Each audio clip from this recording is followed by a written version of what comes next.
नमस्कार मेरे दोस्तों एवं प्यारे भैया बहनों तथा समस्त सहपाठियों।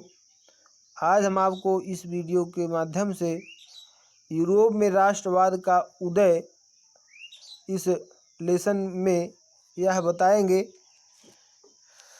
कि कुछ ऐसे प्रश्न जो छोटे किस्म के होते हैं या वन लाइनर होते हैं उसके बारे में आप कैसे समझेंगे और कैसे जानेंगे। तो चलिए प्रारंभ करते हैं। प्रारंभ करने से पहले आपसे यह चर्चा करना चाहेंगे कि आप हमारे इस वीडियो को अधिक से अधिक लाइक तथा शेयर करें एवं अपने दोस्तों के बारे में इस लेसन को चर्चित करें, अपने दोस्तों से इस लेसन के बारे में चर्चित करें, जो कि एक महत्वपूर्ण एग्जाम से संबंधित प्रश्न है। यह कक्षा 10 SST से संबंधित है। चलिए प्रारंभ करते हैं। एक अंक वाले जो प्रश्न आते हैं आपका, ये लघु उत्तरी ना करके आदि लघु उत्तरी में जो आते हैं 1 या 2 अंक के, इसमें से आप समझेंगे। फ्रेडरिक सार्यू कौन था? फ्रेडरिक सार्यू एक प्रकार का फ्रांसीसी चित्रकार था जो बहुत ही प्रसिद्ध माना जाता है और इसने चित्रण किया था, सामाजिक चित्रण, जो कि पूरे के पूरे फ्रांस में क्या किया था कि दार्शनिक प्रक्रियाओं को चित्रित किया था, जिससे यह पता चल सकता था कि फ्रांस में कौन कौन सी गतिविधियाँ जन्म ले रही हैं और कैसे उनको हम समझ सकते हैं। दूसरा प्रश्न है, अर्नेस्ट रेनल कौन था? फ्रांसीसी दार्शनिक। दार्शनिक का अर्थ है जो कि किसी भी देश के भ्रमण को समझते हुए या देश का दर्शन करते हुए उसके बारे में अध्ययन करके उसका ही व्याख्यान करे, उसको हम दार्शनिक कहते हैं। तो यह ऑस्टन रेनर एक बहुत ही विशेष फ्रांसीसी दार्शनिक रहे जो कि फ्रांस के बारे में उन्होंने कई चीज़ें लिखी। तीसरा है, जर्मन राष्ट्र का रूपक क्या था? वह किस बात का प्रतीक था? उत्तर है जर्मेनिया, जर्मन बलूत वीरता का प्रतीक। जैसा कि हमने पहले आपको वर्णित कराया विस्तृत उत्तरी प्रश्न में कि जर्मेनिया राष्ट्र का एक प्रतीक मानी गई थी, जो महिला के रूप में उसको दिखाया गया था तलवार लिए हुए, और वह बॉर्डर सीमा को सुरक्षित करते हुए दिखाई गई, जिसमें से बलूत वृक्ष को अपने जो है सिर पर सजाए हुए पत्तों को दिखाया गया है, जो कि एक कह सकते हैं ताज के रूप में उसको दिखाया गया है। इसका अर्थ है कि वह सुरक्षा करती हुई एक नारी है जो देश की रक्षा के लिए है। तो यह जर्मन राष्ट्र का एक रूपक प्रतीक बन गई थी आगे चलकर। अगला प्रश्न है, मार्टेस्क्यू ने किस सिद्धांत का प्रतिपादन किया? मार्टेस्क्यू एक प्रकार के सिद्धांत वाले विचारक थे जिन्होंने शक्ति पृथक्करण का सिद्धांत या अधिकार विभाजन किया कि कौन से शक्ति पृथक्करण होंगे या कौन से अधिकार होंगे, सबको अलग अलग रूप में प्रस्तुत किया। अधिकार को एक न बनाकर सबके अधिकार बांट दिए थे। यह एक सिद्धांतवादी प्रक्रियावादक थे। अगला प्रश्न है, कौन सी विश्व विख्यात घटना को राष्ट्रवाद की पहली स्पष्ट अभिव्यक्ति माना जाता है? तो फ्रांसीसी क्रांति। आप ये समझ पाएंगे कि यूरोप में जब क्रांतियों का जन्म हुआ तो उसमें यह मानिए कि सबसे पहले राष्ट्रवादी प्रक्रिया यानी राष्ट्रीयकरण किस देश में हुआ? तो आप समझ पाएंगे कि फ्रांस में। यह प्रश्न बहुत महत्वपूर्ण है कि सबसे पहले किस देश में राष्ट्रीयकरण हुआ यूरोप में? तो सबसे पहले फ्रांस में हुआ, इसलिए फ्रांसीसी क्रांति के द्वारा ही राष्ट्रवाद की अभिव्यक्ति ने जन्म लिया। अगला प्रश्न है, जाल वे राइन क्या था? वह किस प्रकार जर्मनी के आर्थिक एकीकरण का प्रतीक था? जावेल राइन के बारे में समझिए। यह एक जर्मन शुल्क संघ है, अधिकांश जर्मन राज्य इसमें शामिल थे। 1834 में स्थापित इस संघ ने विभिन्न जर्मन राज्यों के बीच शुल्क अवरोधों को समाप्त किया व मुद्राओं की संख्या 30 से 2 कर दी। इस प्रकार यह आर्थिक एकीकरण का प्रतीक बन गया।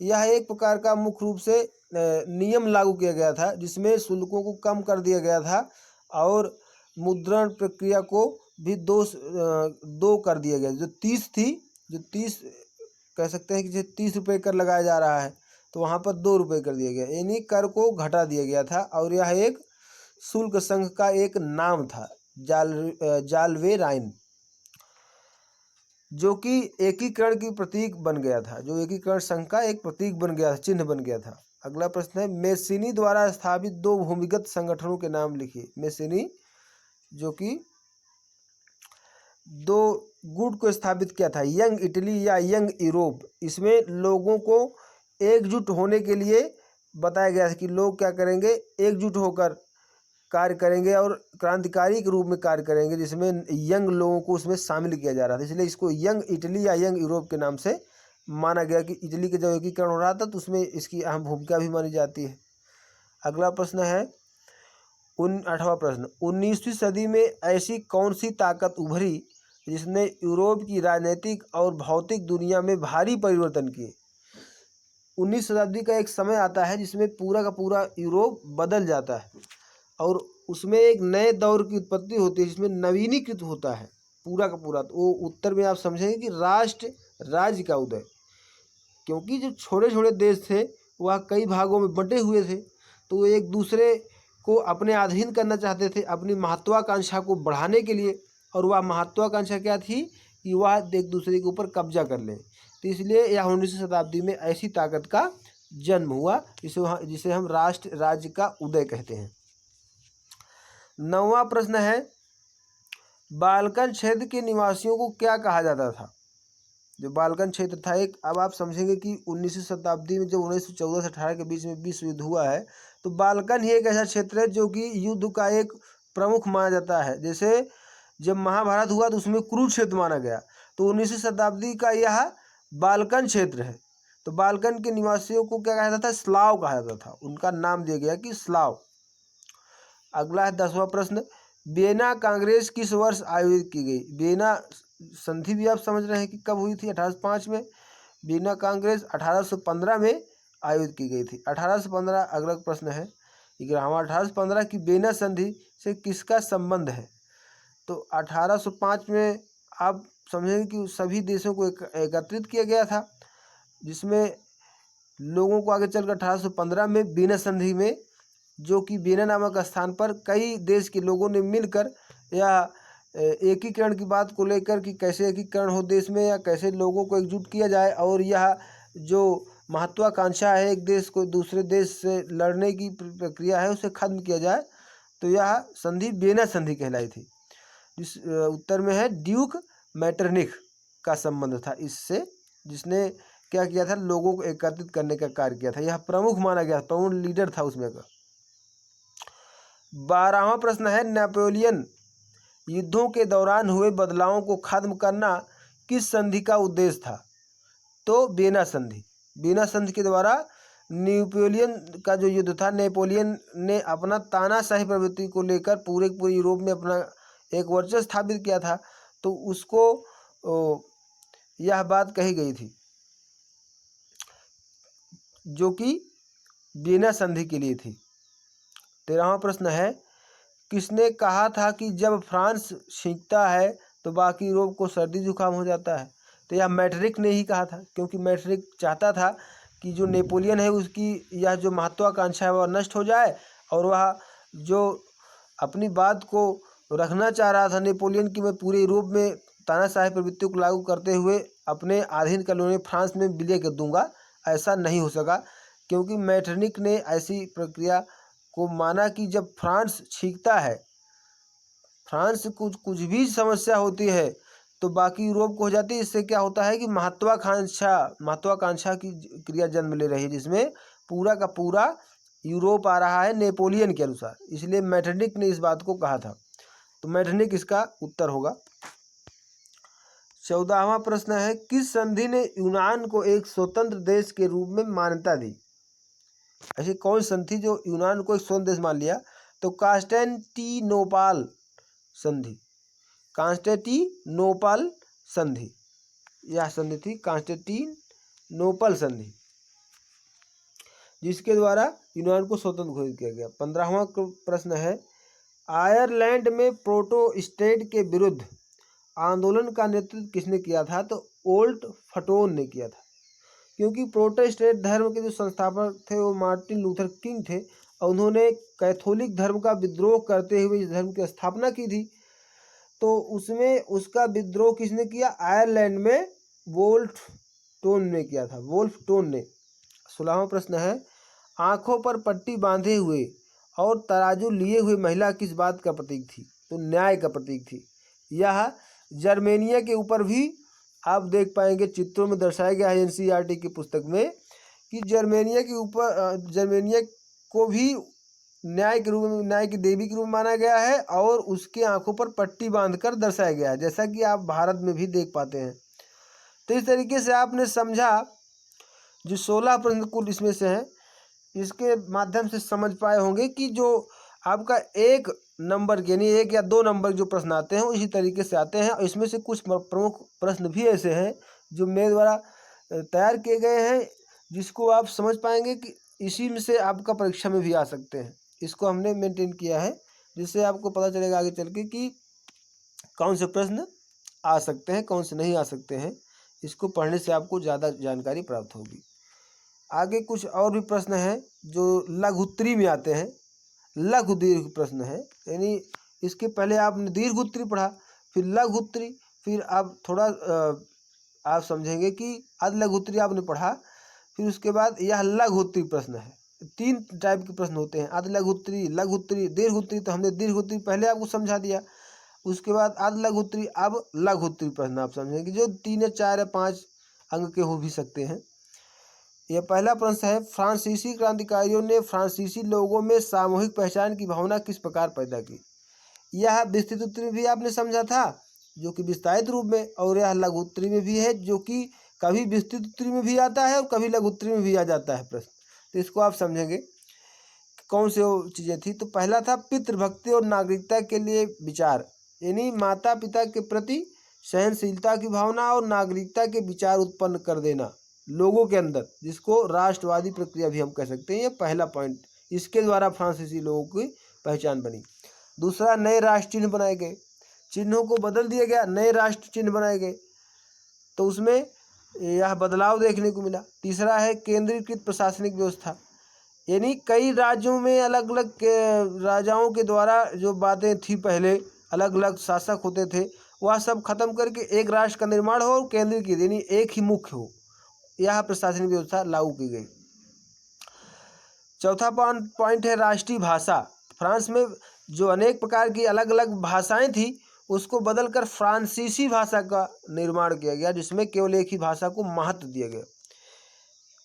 अगला है चौथा, इसमें पॉइंट है एक समान भार व मान की व्यवस्था की गई।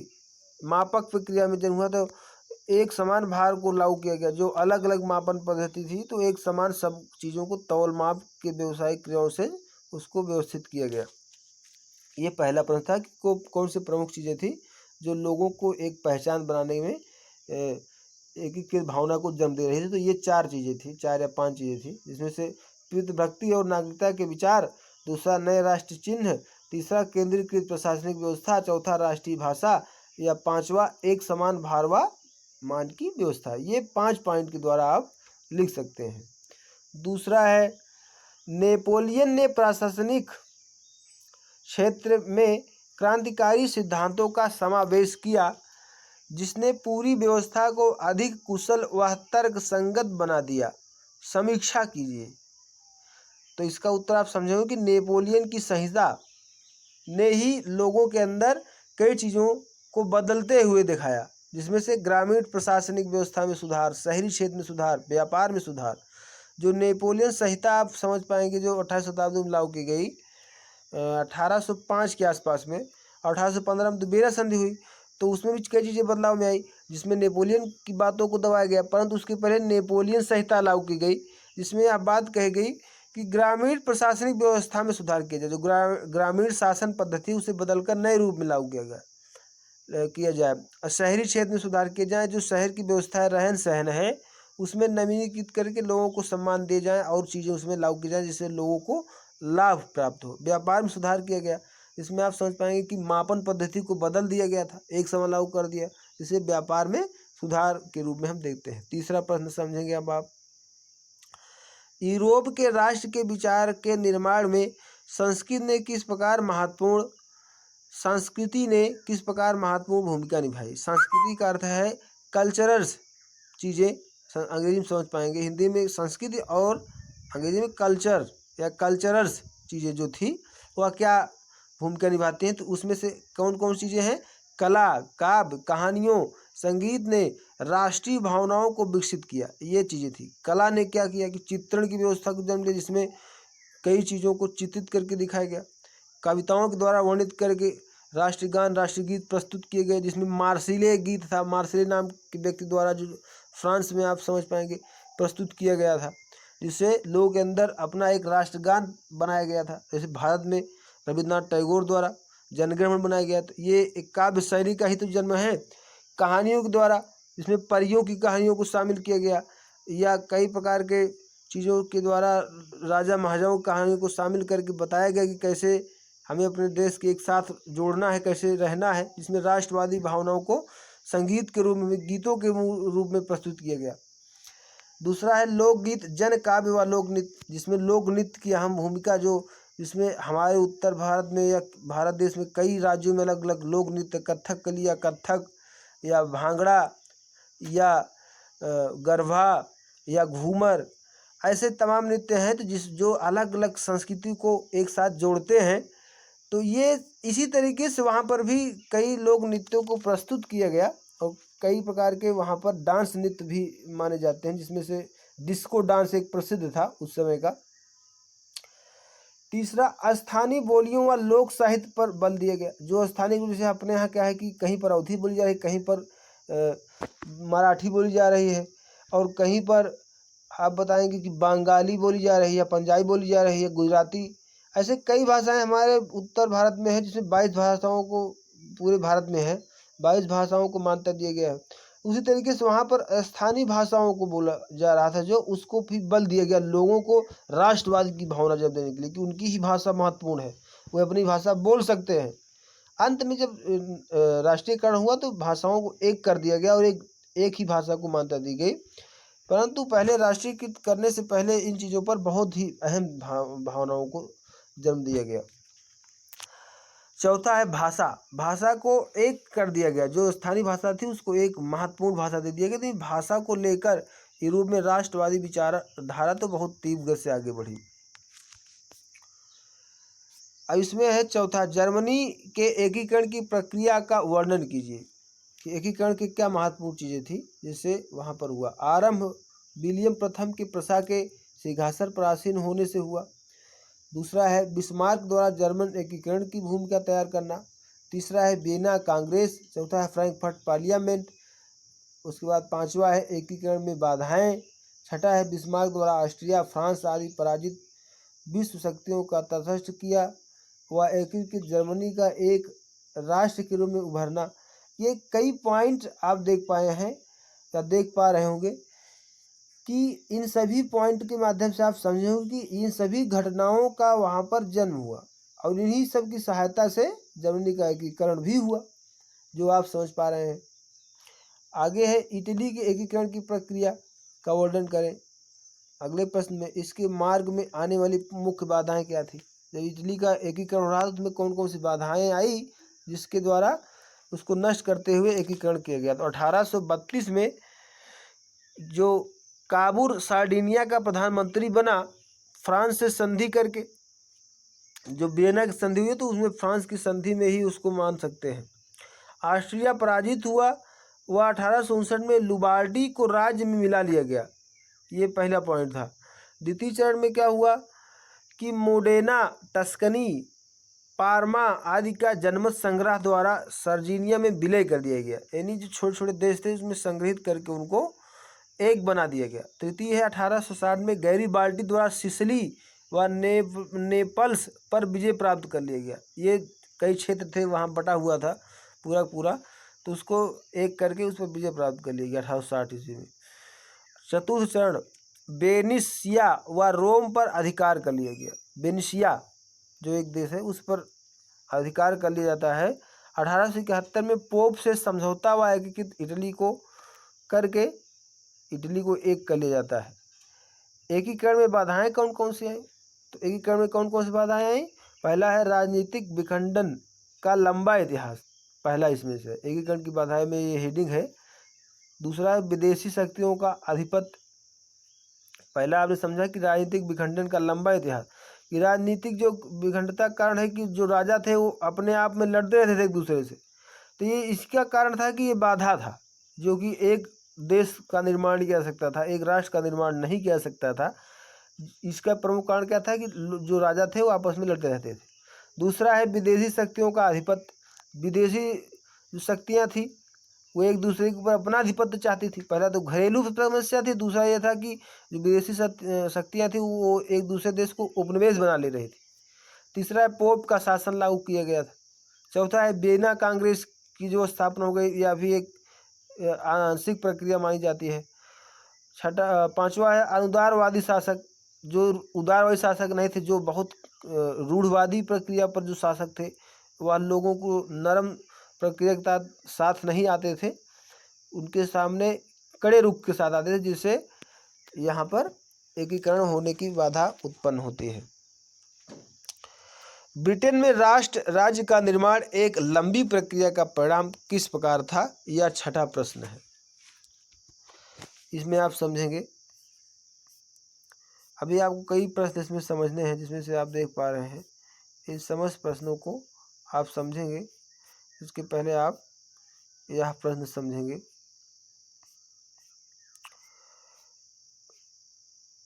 कि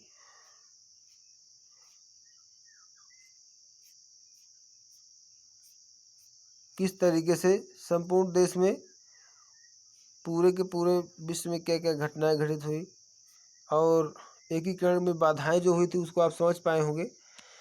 जिसमें ये प्रश्न था कि इटली के एकीकरण की कौन कौन सी प्रक्रिया थी, इसको आप समझे, जिसमें बाधाओं को भी समझा आपने। आगे है ब्रिटेन में राष्ट्र राज्य का निर्माण एक लंबी प्रक्रिया का परिणाम किस प्रकार का था। उत्तर है यह किसी उथल पुथल या क्रांति का नहीं, एक लंबी चलने वाली प्रक्रिया का नतीजा था। राष्ट्र राज्य में उथल पुथल का ही नहीं, एक लंबी बड़ी प्रक्रिया जो चलने वाली थी उसका नतीजा था। बहुत समय तक जो एक दूसरे से युद्ध होता रहा, आंतरिक घरेलू चीज़ें जन्म लेती रही, उस सब को निष्क्रिय करके एक लंबी चलने वाली प्रक्रिया का नतीजा था। जो ब्रिटेन में राष्ट्र राज्य का निर्माण होने की लंबी प्रक्रिया थी, यानी बहुत समय के बाद वहाँ पर राष्ट्र राज्य होता है, राष्ट्र का निर्माण होता है, ये चीज़ें। उसके पहले राजतंत्र ही था वहाँ पर। दूसरा है पहले निजातीय पहचान, राष्ट्र की अहमियत व सत्ता में वृद्धि। तीसरा है 1688 में राजतंत्र से संसद द्वारा ताकत छीने जाना। चौथा है 1707 में यूनाइटेड किंगडम ऑफ ब्रिटेन का गठन। यूनाइटेड किंगडम यानी यूके जो कहते हैं, इसमें कई चीज़ों का गठन, यानी कई जो बड़े बड़े देश थे एक साथ एक संगठन बना लेते हैं, जैसे उसमें कई देश थे। तो इसमें अगला है स्कॉटलैंड पर प्रभुत्व। आयरलैंड को 1801 में बलपूर्वक यूनाइटेड किंगडम में शामिल किया गया। यानी इसमें स्कॉटलैंड या आयरलैंड या जो अन्य देश थे सबको मिलाकर वहाँ पर यूके बनाया गया, यूके में शामिल कर लिया गया। यह एक बात मानी जाती है जो लंबी प्रक्रिया को देखा जाता है ब्रिटेन में राष्ट्रवाद के लिए। नए ब्रिटिश राष्ट्र का निर्माण, आंग्ल संस्कृति का दबदबा, आंग्ल जो भाषा वहाँ पर एक थी अंग्रेजी भाषा, उसका दबदबा कायम करते हुए यहाँ पर निर्माण किया गया। आगे राष्ट्र के प्रतीक झंडा व राष्ट्रगान को बढ़ावा दिया गया। पुणे राष्ट्र मात्र, जो पुराने राष्ट्र मात्र सहयोगी रूप में थे उसको चेंज किया गया, उसको बदला गया। सातवां पॉइंट है यूरोप में, यानी सातवां प्रश्न है यूरोप में राष्ट्रवाद के उत्थान के लिए कौन कौन से कारण उत्तरदायी थे। यूरोप पर प्रभाव, नंबर 1 राष्ट्र राज्यों का उदय, नंबर 2 लोकतांत्रिक सिद्धांत को बढ़ावा, नंबर 3 सामाजिक राजनीतिक आर्थिक समानता पर बल, नंबर 4 अन्य राष्ट्रों में मानवीय अधिकारों की मांग, नंबर 5 निरंकुश राजतंत्रों में क्रांतिकारी प्रक्रियाएं। ये 5 कारण थे जिसमें राष्ट्रवाद को उत्थान के लिए सहायता प्रदान करते हैं। 8वां है फ्रांसीसी क्रांति का न केवल फ्रांस पर अपितु पूरे विश्व पर गहरा प्रभाव पड़ा। समीक्षा कीजिए, यानी छोटे टाइप में इसको लिखना है। फ्रांस पर प्रभाव इसमें कैसे हुआ। नंबर 1 लोकतांत्रिक शासन की स्थापना, नंबर 2 लोक कल्याणकारी कार्य, नंबर 3 समानता, समानता में है स्वतंत्रता, भारतीयत्व से भरे नए समाज की नींव। चौथा है नवीन कानून संहिता लागू करना। पांचवा है नेशनल असेंबली का गठन। छठा है आर्थिक एकीकरण। सातवां है कानून के समक्ष बराबरी। आठवां है संपत्ति का अधिकार सुरक्षित करना। और इसी में है पहला मध्य वर्ग का उदय, संपत्ति के अधिकार सुरक्षित करने में मध्य वर्ग का उदय। दूसरा है उदारवादी विचारधारा का प्रारंभ। तीसरा यूनान का स्वतंत्रता संग्राम। चौथा है संस्कृति व भाषा भूमिका। पांचवा है जन विद्रोह। ये 5 कारण संपत्ति अधिकार को सुरक्षित रखने के लिए थे। इस तरीके से ये प्रश्न आपका हुआ कि फ्रांसीसी क्रांति का न केवल फ्रांस पर अपितु पूरे विश्व पर गहरा प्रभाव पड़ा, इसकी जो समीक्षा आप समझ पाए। 9वां प्रश्न है 1804 की नागरिक संहिता के प्रावधानों का उल्लेख कीजिए। जन्म पर आधारित इसका ये जो नागरिक संहिता थी 1804 की, जो नेपोलियन की नागरिक संहिता मानी जाती है, उसके अनुसार जन्म पर आधारित सुविधाओं की समाप्ति कर दी गई। जो जन्म के आधार पर जो लोगों को बांटे गए थे उसको समाप्त कर दिया गया। संपत्ति के अधिकार की बहाली की गई कि संपत्ति जिसकी है उसी के अधिकार उसको दिए जाएं। जमींदारी व सामंती व्यवस्था को समाप्त कर दिया गया। अगला पॉइंट यातायात तथा संचार व्यवस्था में सुधार किए गए। नेक्स्ट पॉइंट यानी जो यातायात तथा संचार की व्यवस्थाएं थी उसमें कई चीज़ें बदल दी गई। अगला पॉइंट है मानक नाप तौल के पैमाने चलाए गए। उसके बाद है अगला पॉइंट एक राष्ट्र मुद्रा चलाई गई। एक ही प्रकार की मुद्रा, जैसे अपने यहाँ रुपया है तो वहाँ मुद्रा को चलाया गया। यूरो चलाया गया, यूरोप में यूरो चलाया गया। कई मुद्राएं हैं जिसमें आप डॉलर समझ पाएंगे और भी चीज़ें देखने को मिलती हैं। यूरोप के कुलीन वर्ग की विशेषताएं लिखिए, ये 10वां प्रश्न है। जीवन जीने की समान शैली। अगला है भूस्वामित्व। तीसरा है कूटनीतिक भाषा। चौथा है आपस में वैवाहिक संबंध। उसके बाद 5वां है उच्च वर्गों के बीच फ्रेंच भाषा का प्रयोग। ये 5 चीज़ें प्रमुख थी कुलीन वर्ग की विशेषताएं जो आप समझ पा रहे हैं। 11वां प्रश्न है 1815 की वियना संधि के उद्देश्य बताइए। इसके प्रमुख प्रस्ताव व व्यवस्थाओं का वर्णन कीजिए। तो इसके प्रमुख चीज़ें थी उत्तर नीदरलैंड में साम्राज्य की स्थापना। दक्षिण में जेनेवा को पीडमांट के साथ मिला दिया गया। उसके बाद आपका है तीसरा प्रसा को पश्चिम में नए क्षेत्र दिए गए। चौथा है पूर्व में रूस को पोलैंड का हिस्सा दे दिया गया। चौथा है ऑस्ट्रिया को उत्तरी इटली का नियंत्रण सौंप दिया गया। ये ऑस्ट्रिया जो था उत्तरी क्षेत्र जो उसका आता है उसको उसके क्षेत्र में दे दिया गया, ऑस्ट्रिया के क्षेत्र में। 12वां प्रश्न आप समझेंगे, इस तरीके से आपने इसको समझा। 12वां प्रश्न है यूरोप में उदारवादियों द्वारा समर्थित राजनीतिक, सामाजिक और आर्थिक आदर्श क्या थे। तो उत्तर है कानून के समक्ष समानता। पहला है कि कानून के समक्ष लोगों को समान व्यवहार दिए गए, कि लोग अपने ही द्वारा नहीं सबको एक समान नियम लागू किए गए। दूसरा है वयस्क मताधिकार के पक्ष में नहीं, यानी जो वयस्क मताधिकार है उसी को ही नहीं सबको मताधिकार समान दिया जाए, महिलाएं बुजुर्ग सबको दिया जाए, केवल वयस्क को ही नहीं मतदान करें, सबको मतदान करने का होना चाहिए, बच्चों को छोड़कर जो 18 वर्ष से अधिक थे सबको होना चाहिए। तीसरा बाजार की स्वतंत्रता तथा राज्य द्वारा वस्तुओं एवं पूंजी के प्रवाह पर लगे प्रतिबंध को समाप्त करने के पक्षधर। कानून के समक्ष जो भी नियम लागू किए गए थे उसमें बाजार की स्वतंत्रता को लेकर या राज्य की वस्तुओं पूंजी के प्रवाह पर लगे प्रतिबंध, पूंजी को अधिक से अधिक मात्रा में वस्तुओं को ले जाने या बेचने के ऊपर जो प्रतिबंध लगाए गए थे जो स्वतंत्र रूप से नहीं थे उसको समाप्त कर दिया गया, पक्षधर को कर दिया गया, उसको प्रतिबंध को समाप्त करने के पक्षधर में उसको लागू कर दिया गया। 13वां प्रश्न है औद्योगिकरण की वृद्धि ने किस प्रकार यूरोप के सामाजिक और राजनीतिक समीकरण बदल दिए। ये बहुत महत्वपूर्ण प्रश्न है कि औद्योगिकरण की वृद्धि ने किस प्रकार यूरोप में सामाजिक और राजनीतिक समीकरण बदल दिए। आपको पता है कि सबसे पहले आप समझेंगे कि इंग्लैंड से ही औद्योगिकरण की क्रिया जन्म लेती है, तो इसने समाज में क्या बदलाव लाए और कौन कौन सी चीज़ें समाज में बदल गई यह बात आई। पश्चिमी और मध्य यूरोप के हिस्सों में औद्योगिक उत्पादन और व्यापार में वृद्धि हुई। जो पश्चिम और मध्य के यूरोप के हिस्से थे उसमें बहुत अधिक मात्रा में व्यापार हुए और बहुत अधिक मात्रा में खरीदारी हुई, क्रय विक्रय के कार्य हुए, व्यापारिक क्रियाएं हुई, जिससे एक अहम बदलाव देखने को मिला। शहरों का विकास और वाणिज्यिक वर्गों का उदय हो गया। शहरों में नए नए चीज़ों की वस्तुओं का क्रय विक्रय हुआ, जिसमें वाणिज्यिक क्रिया का बहुत अधिक जन्म हुआ। दूसरा है श्रमिक व मध्य वर्ग का उदय हुआ। श्रमिक जो मजदूर वर्ग था और मध्य वर्ग में जिसमें छोटे व्यापारी या कृषक बड़े या शिक्षक अध्यापक ये समस्त वकील ये समस्त लोग आते थे, या जितने भी छोटे उद्योगपति थे वे सब आते थे, उनका जन्म होता है। तीसरा है कुलीन विशेषाधिकार की समाप्ति के विचारों की लोकप्रियता बढ़ी।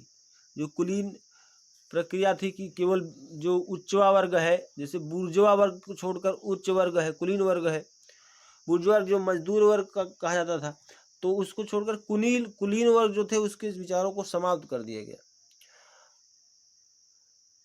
और लोगों के विचारों को अधिक लागू किया गया। तो इस 3 पॉइंट से आप समझ पाए होंगे कि औद्योगिकरण की जो प्रक्रिया थी उसके द्वारा समाज में कौन कौन से बदलाव आए, कौन कौन चीज़ें जन्म ली। 14वां प्रश्न है यूरोप के राष्ट्रवादी संघर्षों में महिलाओं की क्या भूमिका थी। यह भी बहुत ही महत्वपूर्ण प्रश्न है, मोस्ट इम्पॉर्टेंट प्रश्न है, क्योंकि यूरोप में महिलाओं का बहुत ही अहम भूमिका निभाई थी।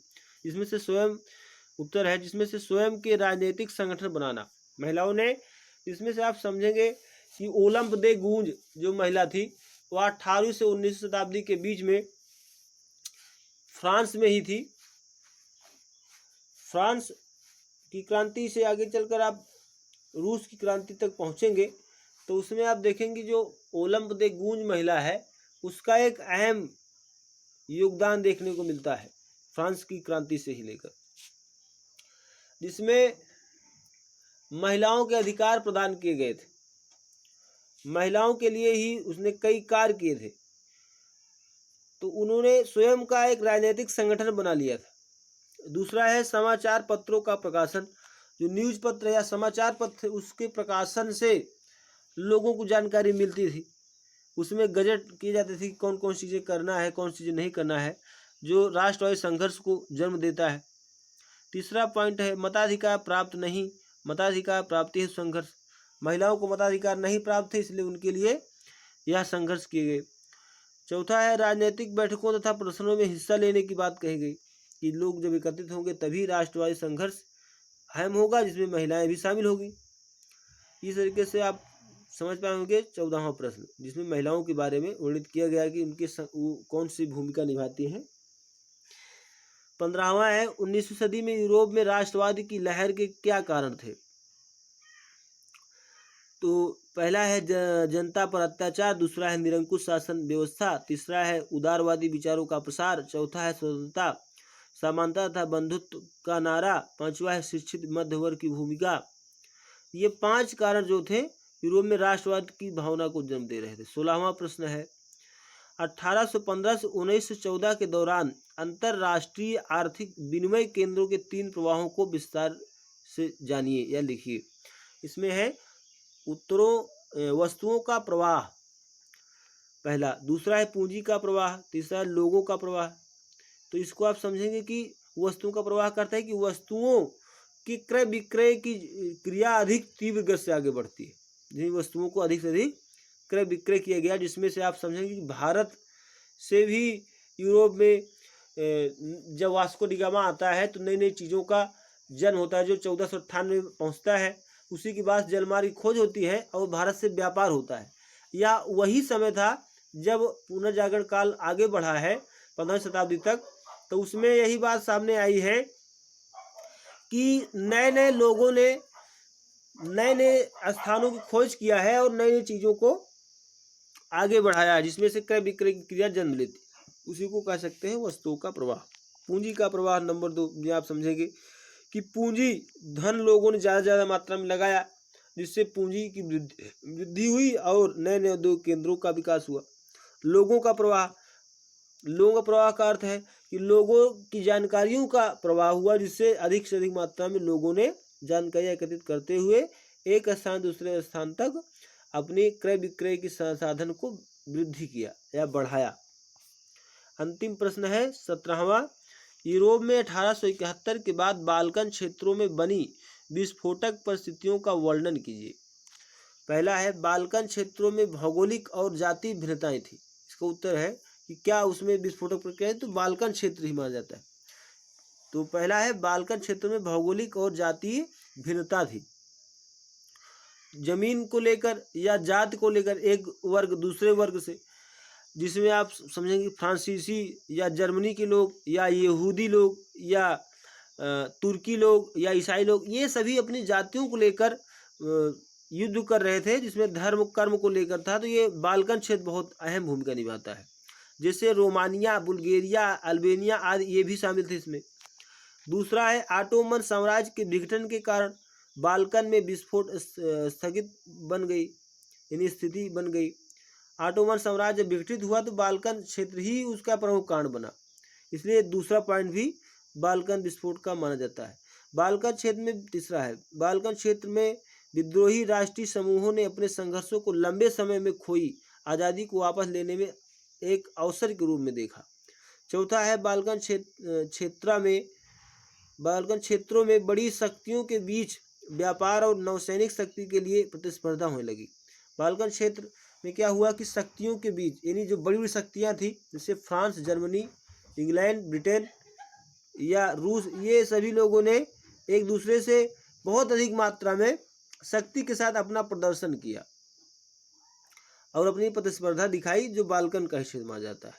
पांचवा है, इस पॉइंट में हर एक राज्य अपने लिए ज़्यादा से ज़्यादा क्षेत्र हथियाने की उम्मीद रखता था। एक राज्य दूसरे राज्य से अपना क्षेत्र हासिल करना चाहता था कि मैं अपनी महत्वाकांक्षा के लिए एक दूसरे के ऊपर अपना आधिपत्य स्थापित करता हूँ। इस तरीके से यह समस्त प्रश्न आपने पहले आपने विस्तृत उत्तरी समझा, फिर आदि लघु उत्तरी, फिर लघु उत्तरी, यह समस्त प्रश्न आप समझ पाए होंगे। तो इस तरीके से आपका इस लेसन में कई चीज़ें आपने समझा, जिसमें आपका यह पूरा का पूरा समाप्त होता है एक पाठ, यूरोप में राष्ट्रवाद का उदय, जिसको आप समझ पाए होंगे।